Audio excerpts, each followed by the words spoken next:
eksperimental Indonesia kini 25 tahun peristiwa Mei 98.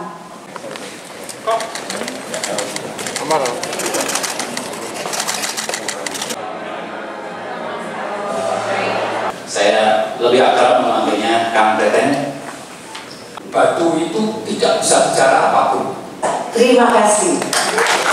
Satu kata lawan. Terima kasih. Saya kapok sebagai presiden.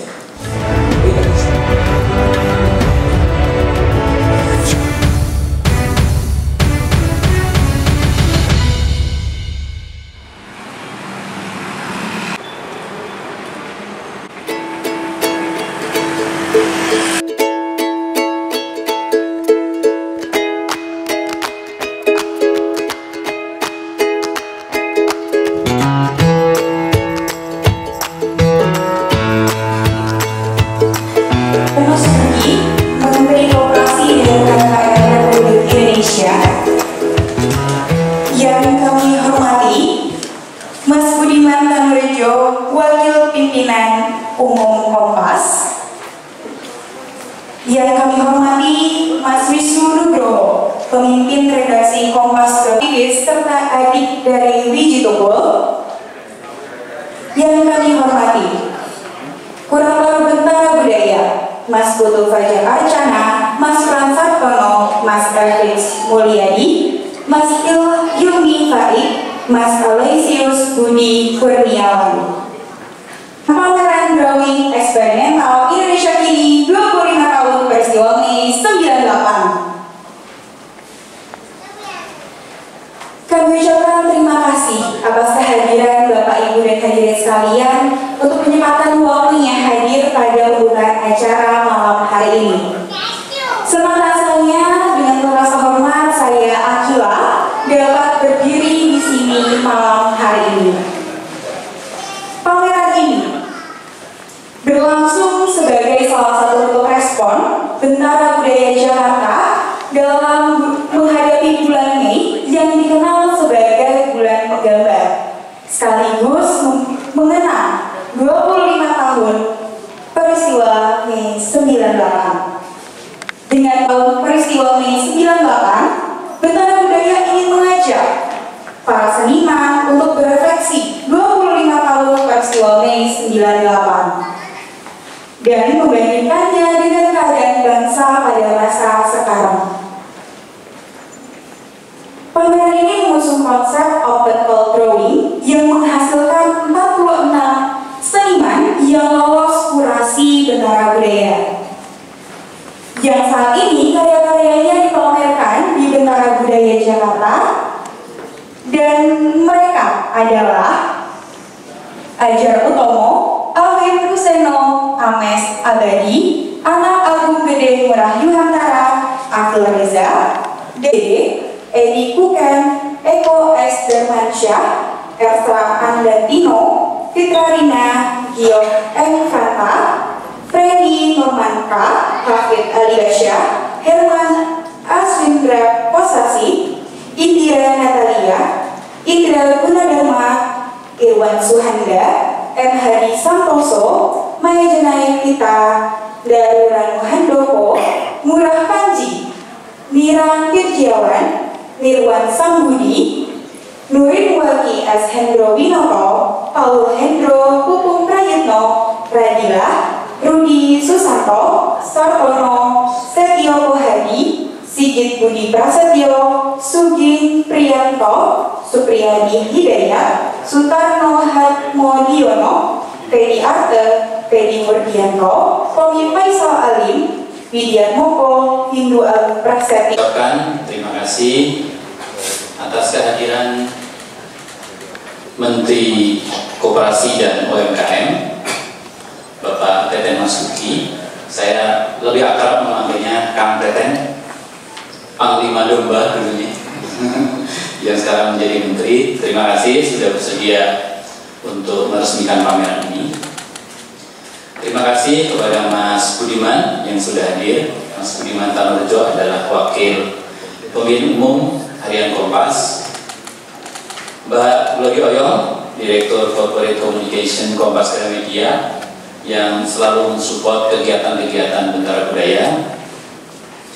Terima kasih juga untuk Kang Mas Wahyu Susilo, adik dari penyair Wiji Tukul yang menjadi korban sekaligus juga ikon dari aktivisme pada masa akhir Orde Baru. Terima kasih juga saya sampaikan. Sama-sama Mas, senang melihat kegiatan ini dan makasih buat Keten. Ya, terima kasih Mbak Leni. Terima kasih juga saya ucapkan kepada tim kurator Bentara Budaya. Di sini ada Mas Frans Sartono. Bolehkah Mas Frans Sartono maju ke depan? Monggo Mas Frans. Ya. Selain Mas Frans, ada beberapa kurator yang terlibat dalam pameran ini. Ada Mas Efik Mulyadi yang kebetulan lagi kurang sehat, jadi tidak hadir malam ini. Ada juga Mas Wisnu dulu ikut bergerak bersama Forkot dan kawan-kawan. Ada juga saya lihat tadi Mas Ulin Yusuf. Ada juga Mas Dewa Bujana. Ada kebebasan pers, tidak ada kebebasan berekspresi. Partai politik hanya 3, itu pun satu namanya Golkar, itu bukan partai politik. Kemudian para mahasiswa juga mengeluhkan praktek KKN, kolusi dan nepotisme, dan berbagai catatan yang lain. Kemudian setelah krisis moneter tahun 97 yang kemudian tidak bisa dikendalikan sehingga kepercayaan masyarakat pada pemerintah semakin runtuh, maka para mahasiswa kemudian turun ke jalan, terutama mulai pada awal tahun 98. Kebetulan saat itu saya juga ikut berada di MPR, ikut menduduki gedung MPR bersama teman-teman, termasuk ada Mas Wisnu Nugroho.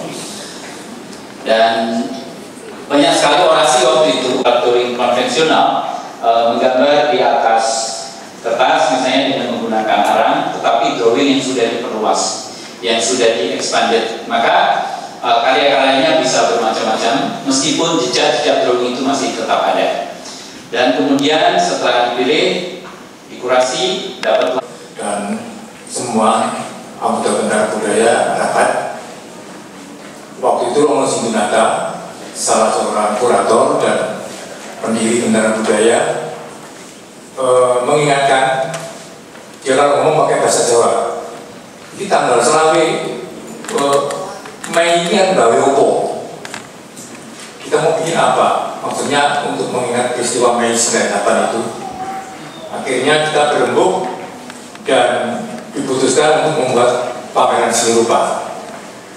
Kemudian dipertajam lagi seni rupa yang seperti apa.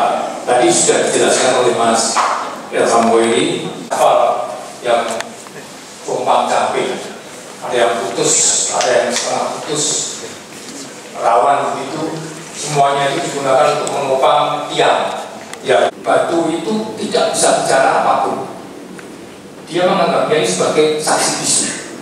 Saksi bisu itu orang yang memang pengecut, tidak mau memberi saksi, tapi ada juga karena dia ketakutan, trauma, ditekan oleh trauma.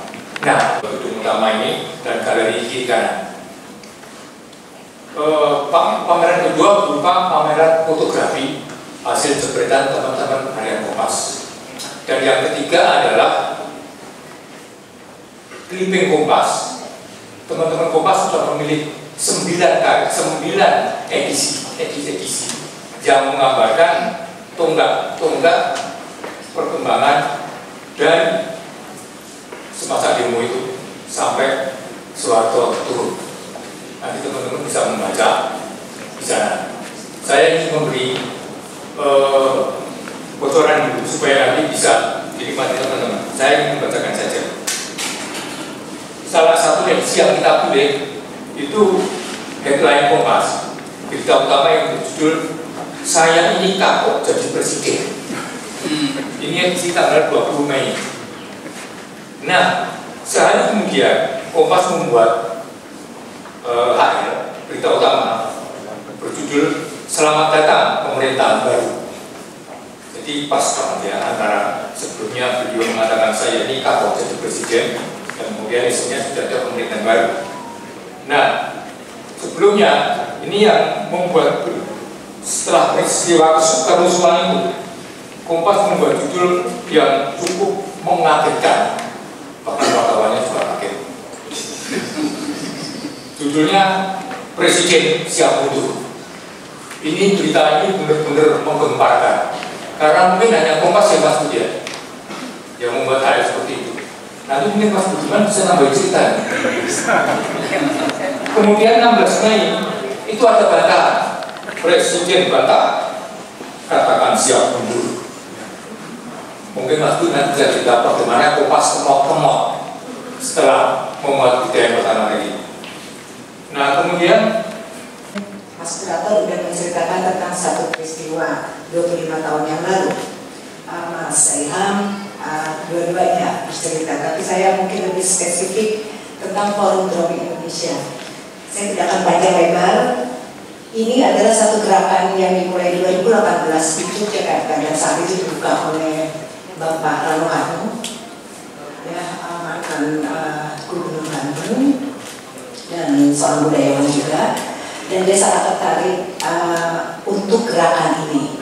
Kenapa? Karena saat ini sepertinya penggunaan tangan itu sudah sangat jarang gitu loh, dalam bentukan-bentukan. Bahkan tulisan juga sudah semua dengan gadget. Dan ini apakah ini berpengaruh pada lukisan? Nah ini yang menjadi satu, kita akan meneruskan tentang drawing. Dan satu hal lagi, ini sangat miris. Kenapa tidak ada hari menggambar Indonesia sementara ada banyak hari-hari lain, hari film, hari dokter, hari-hari arsitek, hari apa? Terima kasih. Menyinggung nama saya harus mempertanggungjawabkan omongannya Sartono tadi. Yang pertama adalah Mas Sartono menyebut Kompas edisi 20 Mei. Saya kapok sebagai presiden. Tapi bagi saya yang menarik bukan itu. Yang menarik kalau nanti membuka clipping Kompas pada waktu itu adalah di ujung sebelah kanan. Ya, di ujung sebelah kanan itu ada pemberitahuan kecil. 21 Mei itu hari libur, ya, tanggal merah, hari kenaikan Isa Al-Masih. Ya. Dan setiap hari libur, setiap tanggal merah, Kompas itu tidak terbit. Dan di pojok sebelah kanan itu ada pengumuman. Mengingat perkembangan situasi politik saat itu, Kompas memutuskan untuk terbit. Ya. Tanggal 20 sudah diumumkan kita akan terbit. Karena membaca judul, saya ini kapok sebagai presiden. Setelah kapok, terus mau ngapain? Nah, 21 Mei, betul, Kompas terbit.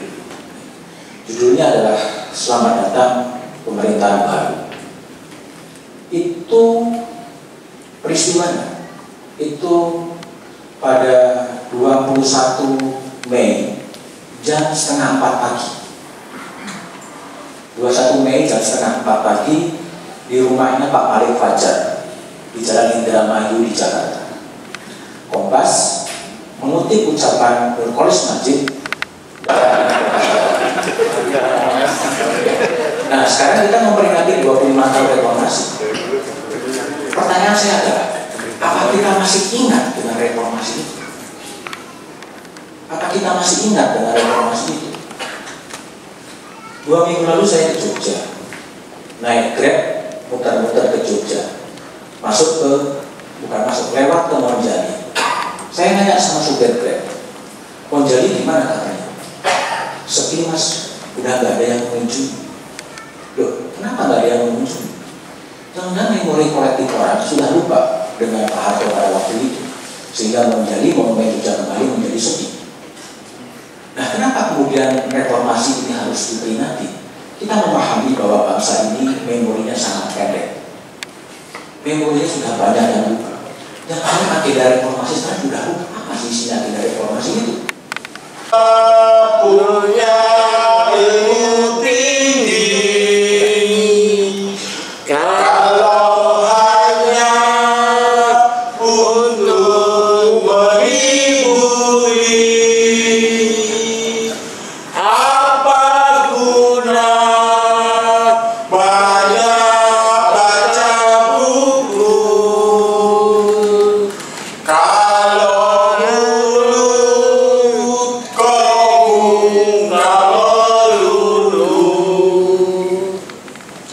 di mana mereka putus asa. Kalau rakyat bersembunyi dan berbisik-bisik ketika membicarakan omongan penguasa tidak boleh dibantah, maka hanya ada satu kata, lawan. Terima kasih.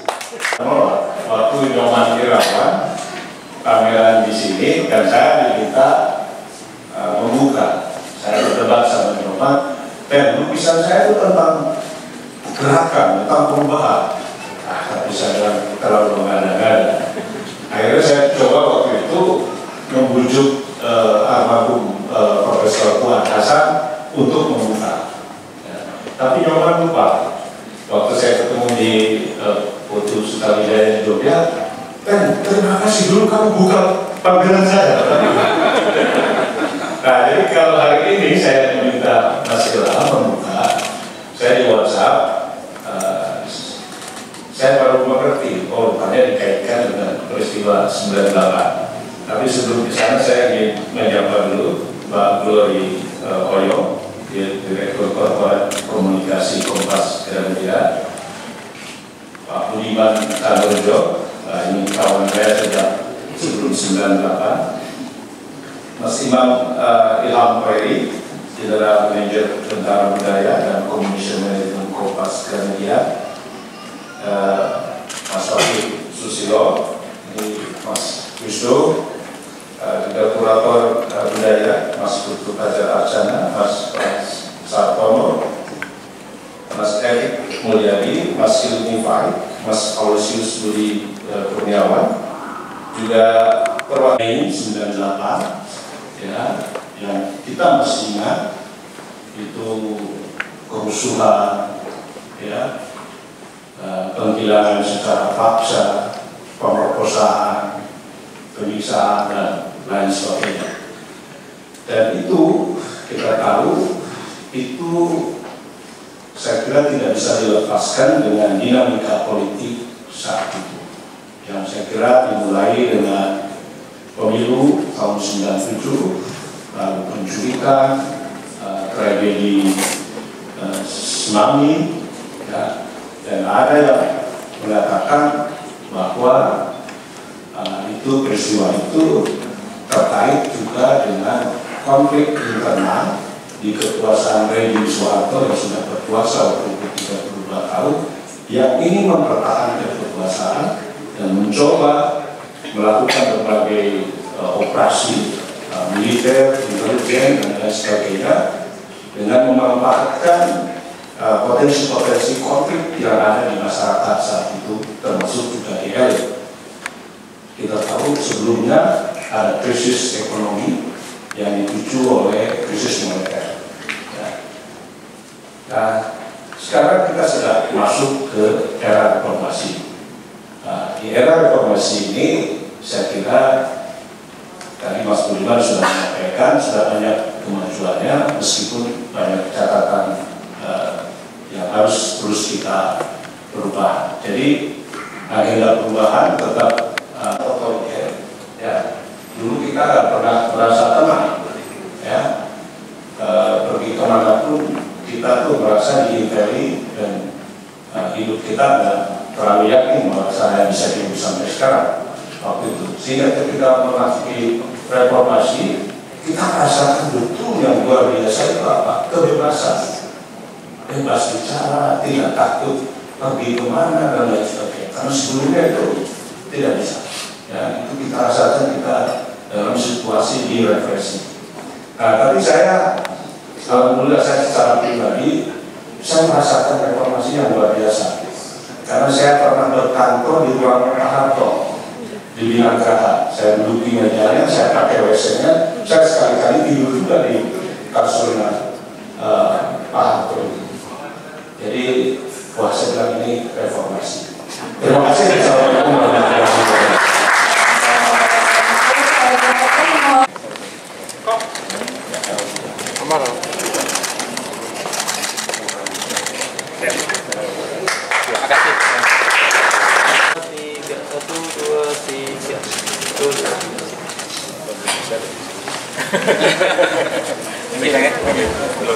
Baik. Selanjutnya kepada para peserta